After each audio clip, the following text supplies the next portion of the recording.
Okay, magandang araw sa inyo. Dito ang ating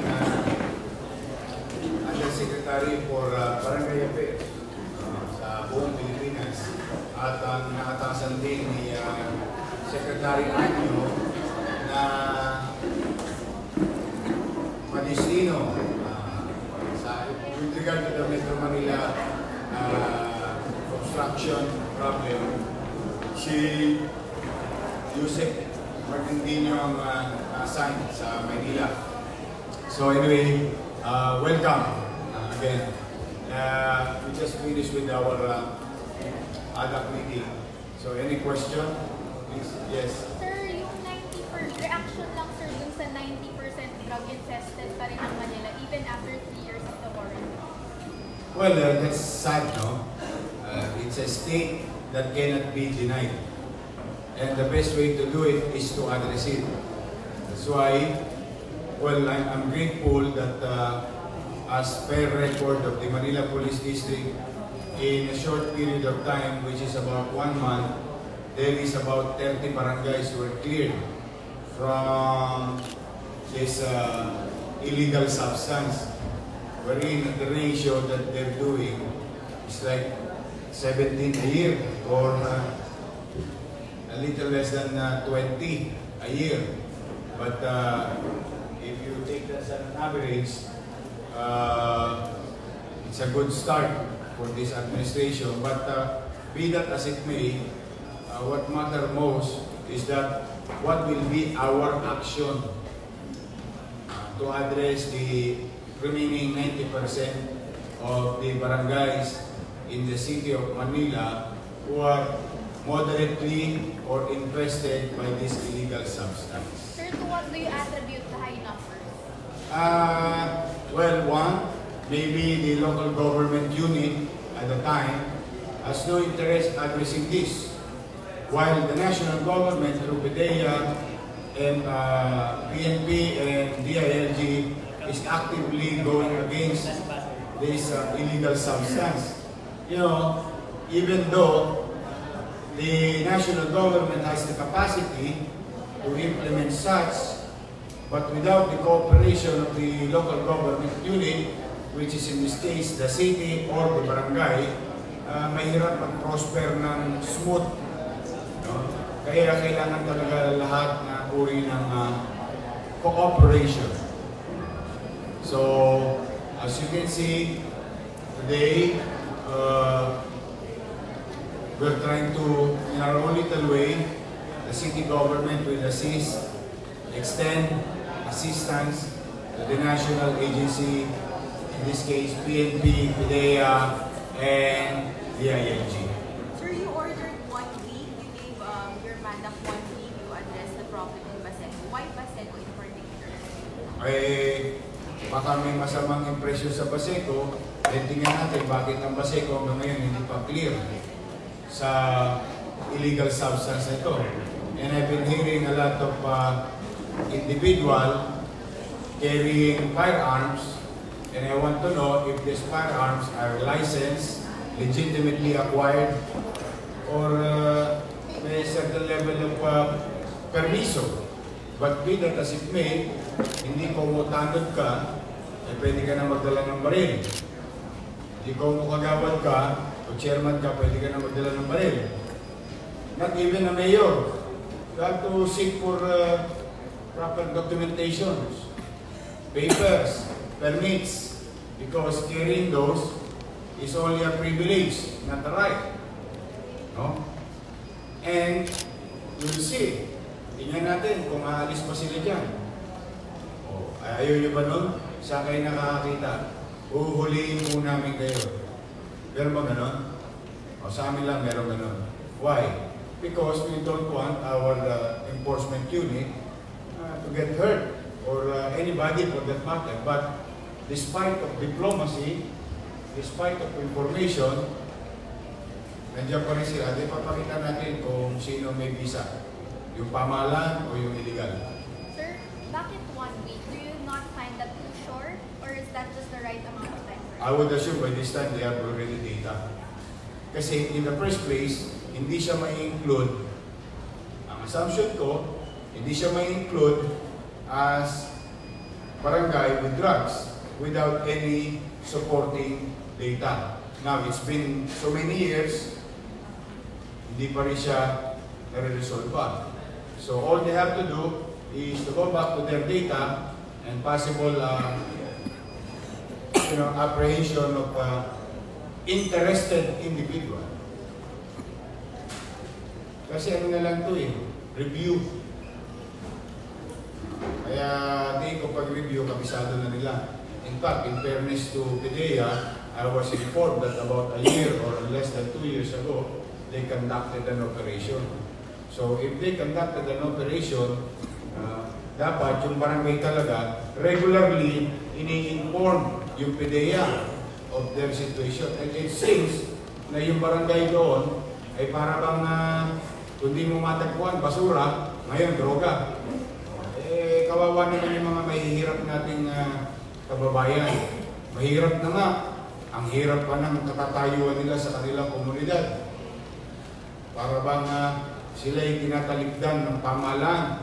Parang bahala na kayo dyan dahil magugulo kayo. Huwag naman. Hindi ko mo mahirap, ay pababayaan natin. In fact, mas kailangan nila ang pamahalaan ngayon. At ito na, darating na ang pamahalaan sa kanila. Yes, Tina. Sir, ilan po ba, kung meron kayong information, yung pushers and addicts in Paseo particularly? I will let PDEA look into their records later on. But one thing for sure, Paseco is included in the list of barangays who have still has presence of this illegal substance. Sir, Yes. may penalty kung hindi ma-meet yung deadline. Ay, kaya nga nandito sa atin yung si DILG Undersecretary Dino na kapag hindi nakapagtulungan itong mga barangay official ito, titingnan natin kung talaga may visa yung sinabi ni Undersecretary Dino at Secretary Anyo na papanagutin itong mga barangay official na ito. Sir, yung enforcers na challenge nyo para clear yung Paseco 1 week, what will happen to them if they fail to meet the deadline you imposed? But then they will send another day, then another day, then another day, then another day. So what I'm saying is that I'm giving them ample time, and I think I was fair enough to give them 1 week to address these things. But after 1 week of operation, conducting operation, doesn't mean on the 8th day we will stop. On the 9th day we will stop. No, it will be a continuing operation hanggang ang lugar na yan ay mawalan ng pinagbabawal na gamot. Because if we cannot do it, or if we can do it in Paseco, we can do it anywhere in the city of Manila to clear barangays of illegal drugs. Sir, hindi nyo ipapareshuffle yung police doon? Ay, may mananagot doon, in a way. May mananagot doon.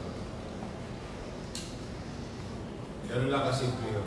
AOR lang tayo. Basic concept of command and responsibility in your area of responsibility. Okay? So, yan na rin. I would like to hear also, be given a chance, Secretary, Undersecretary Dino. Simple na, Mayor, I will work side by side with you. Saka bibigyan ko ng importance itong assignment ko dito sa Manila. Most especially dun sa barangay level. I will make sure na lahat ng barangay ngayon magtatrabaho. If not, sinabi na ni Secretary Ano sa inyo, nasisipakin kayo sa pwesto ninyo, pwede kayong suspendin at tanggalin sa pwesto ninyo. Kung hindi kayo susunod sa direktiba ng ating Presidente, direktiba ng ating Mayor, and of course, yung MC ng DILG. Yusef, bakit po sa past 3 years hindi na-address 890 plus barangays na infested pa rin? Kamukha niyan, dumating kami sa DILG last year lang ni Secretary Ano. Buti na lang, now, meron tayong bagong mayor dito sa hindi naman porque dito si Mayor Sko. Kaya nasabi ko Kasi meeting muna kami tungkol sa clearing. Tinanong kami anong opinion namin sa 60 days. Actually, merong 45 days, merong 30 days. Sabi ko nga kung ako yun, siguro 2 weeks. Kasi kung nagawa ng 2 araw, bakit hindi kaya gawin ng 2 araw?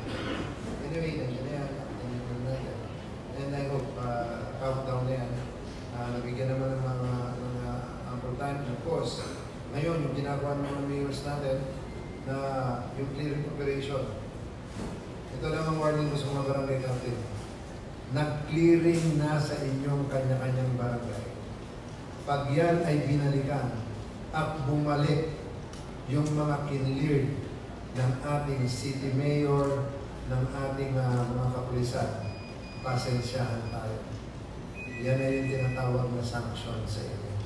So ito po yung sinasabi sa Secretariano na pagka tinanong na sa kanila yung clearing operation, responsibilidad niyan ng mga barangay captain at ng mga barangay officials. Sanction, sir, Meaning suspension or dismissal from service. Director, tanong kayo. Director.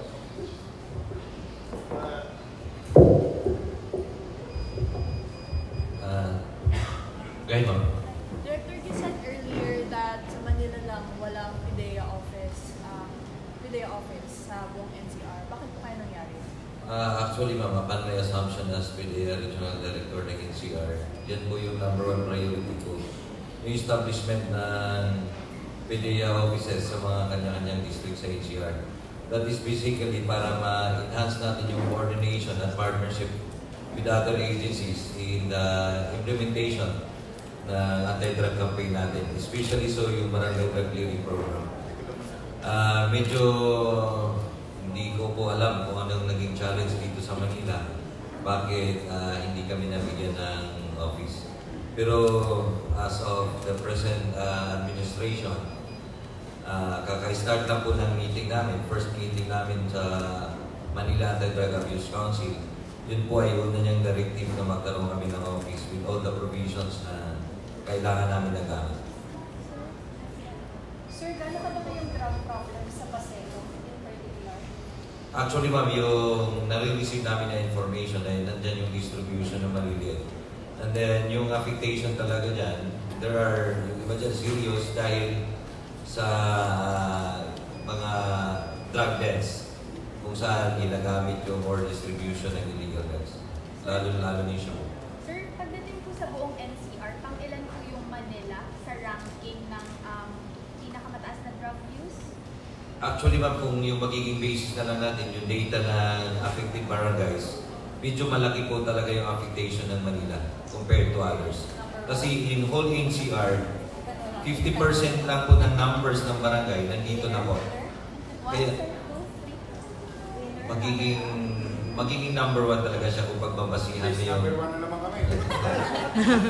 pagbabasihan mo yung number ng barangays kasi nandito. Sa 1,700 na barangays, 800 yung Manila eh. So, yung affectation din doon, medyo mataas din. Yung na-clear pa lang natin as of now is 89 barangays. So, meron pa tayong another 800 more na i-clear. Nag-assume po ako as Regional Director ng PDEA NCR last August 7, 2018.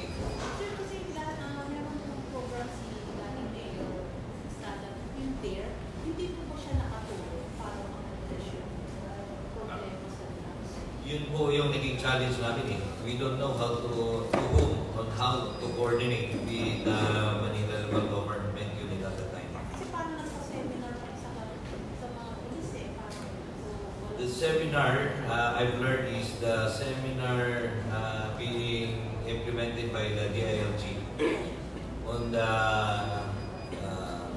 orientation of barangay captains in the implementation of barangay drug clearing program. Yun po, yung partnership namin noon, kasama po ako doon sa nag-orient ng mga barangay captains.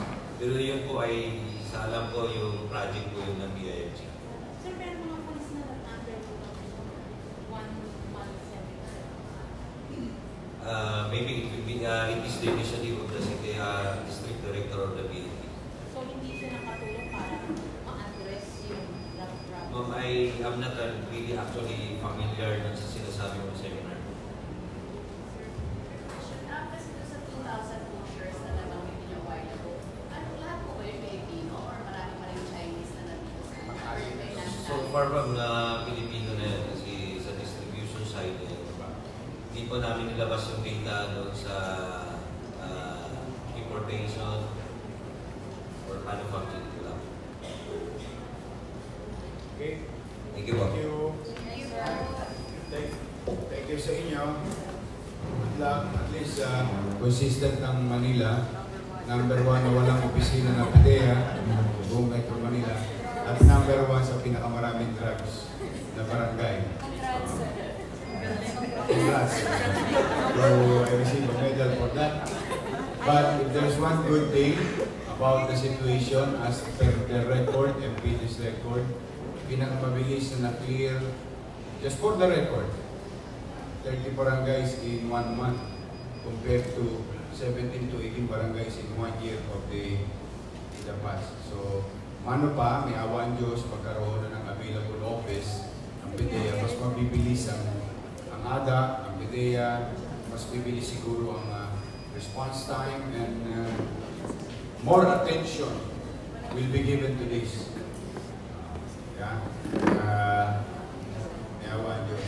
Saka will not put any more programs. Wala na yung mga yung programa ng PIDEA, adapt namin. Specialty na nila yun. Kaya nga sila ahensya ng gobyerno, particular doon. Pwede gagawin namin kung ano yung meron sila na duplicable sa lokal, yun ang i-adapt natin. Thank you.